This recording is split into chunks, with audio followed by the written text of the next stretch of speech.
So if you have made it to this video, you have gone through a prior authorization, gone through appeal, and started discovery with a pro bono attorney, and you've decided, we're going for it, we're going to challenge this appeal. We are not happy with how things are going right now.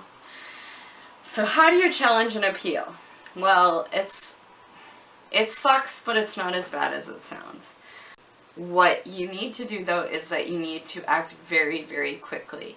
Because the more quickly you act, the more likely you're going to put them in a bind. And the more likely you're going to end up just winning out of them not being prepared for how prepared you were. So you need to ask for a copy of the denial and the reasons for the denial immediately. You need to have that in your hands like that. Ask for a copy of what they used in your decision immediately. This part is imperative because you need to know what it was that you provided them that made them decide that this wasn't a good option for you. And usually, if they've made a denial, they've made it usually pretty quickly, without looking at all the research, without looking at your many years of records, without looking at everything you've done. And there's going to be an error in there somewhere. And you're going to see it right away. It's going to say something like, you should have tried something. It's going to be something that you already tried and that was in your records and that they didn't see it because they didn't look at all your records. Or it's going to say, well, we denied it because it's experimental. But you're going to say, aha, but I never said it wasn't.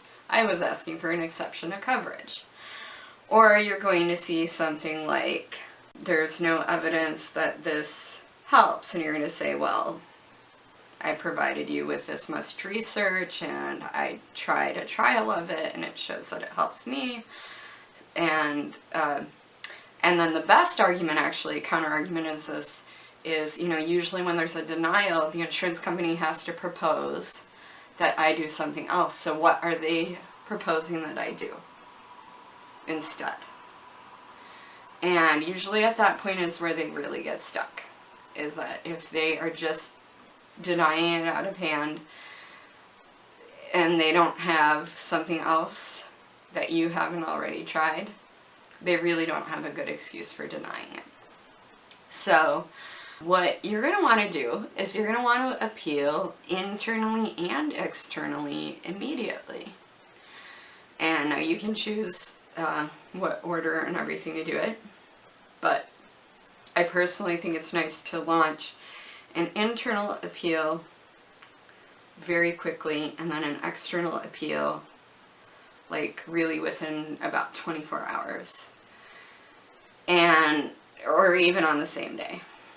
Because what that does is it does not give the internal group any time to, they're the ones who are responsible for giving the external appeal the records that were supposed to be used for you. And what you're going to need to send to the external appeal is, these are the records I requested for them to use, and this is the research I requested for them to use. And if they are not able to send those records within 24 to 72 hours, that external appeal group gets on them really, really quickly. That starts being a huge violation of patient rights. And they start getting into an awful lot of hot water in terms of, well, you told the patient that you used all of their records. You should have been able to send them to me pretty much within 24 hours, no matter how many pages were on that fax, or you should have been able to send me a digital copy of it within 24 hours. So if they took any shortcuts at all in your records, that's going to really put them in a bind. So it's great to really, if you can, file these appeals in tandem. And like I said, if you have that pro bono attorney, if possible, having them CC'd on anything, because that puts us additional pressure on, well, hey, this attorney is waiting to hear in discovery all the stuff that you guys use for this appeal. What's going on here?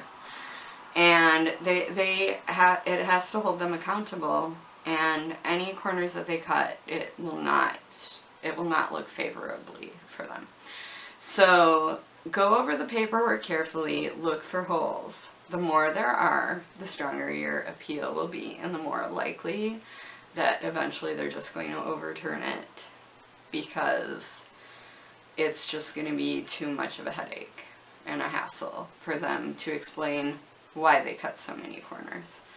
I'll just give a quick overview of the holes for you to look for, on the most common holes in the appeal, if you did it correctly, and the best grounds for an appeal. Not using all of the paperwork. Not taking enough time to have possibly considered all of the material you provided to make a carefully considered and informed decision. In the case for me, they called me back 2 hours later with a decision after, not having my records and all of that stuff. So it was pretty easy to say that they didn't have enough time to make an informed decision. Taking too long if they do use all the information.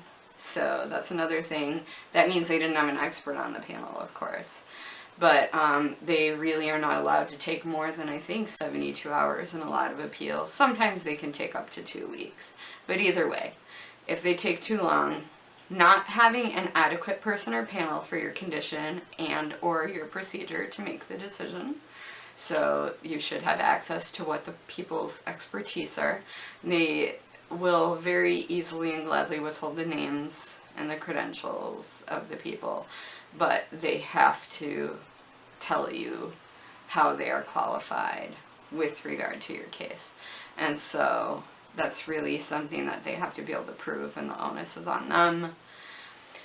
And then, again, like I said, if the reason is that it's experimental, then they should be providing you with what you should be doing instead.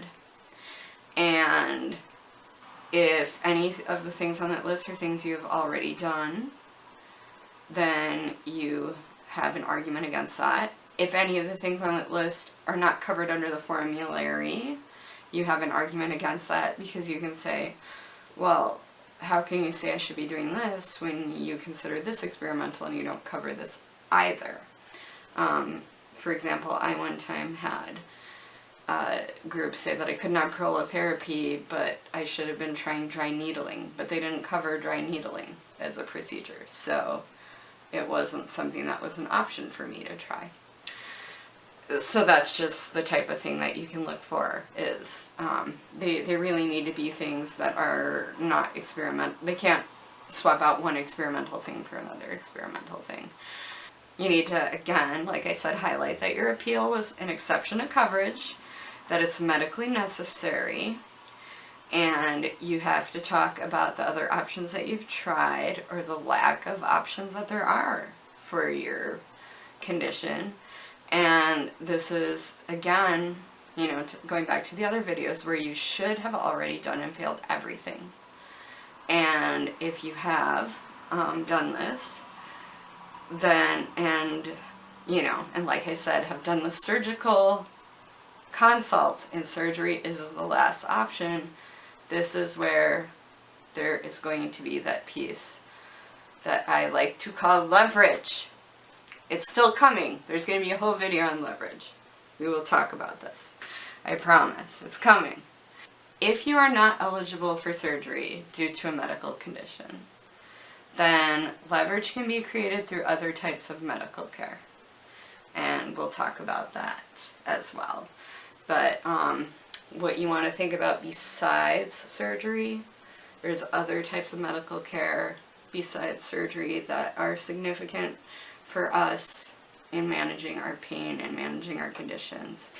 EMS, pain management, hospitalization, massage and physical therapy, all kinds of different things, different devices and stuff like that.